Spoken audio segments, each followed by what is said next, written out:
मी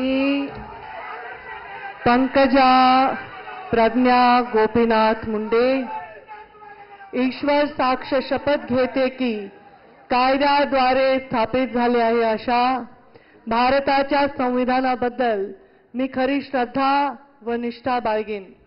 मी भारताची सार्वभौमता व एकात्मता उन्नत राखीन।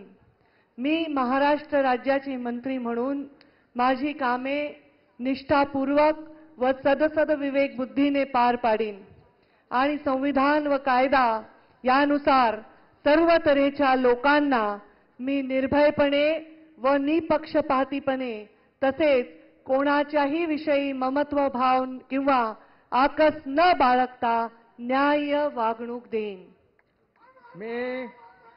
मी पंकजा प्रज्ञा गोपीनाथ मुंडे ईश्वर साक्ष शपथ घेते की महाराष्ट्र राज्याची मंत्री म्हणून माझ्या विचारार्थ आणली जाईल किंवा मला ज्ञात होईल अशी कोणतीही बाब अशी मंत्री म्हणून माझी कामे यथायोग्य पारण्यासाठी आवश्यक असेल ते खेरीत करून एरवी मी कोणत्याही व्यक्तीला किंवा व्यक्तींना प्रत्यक्षपणे व अप्रत्यक्षपणे कळवणार नाही किंवा त्यांच्याकडे उघड करणार नाही।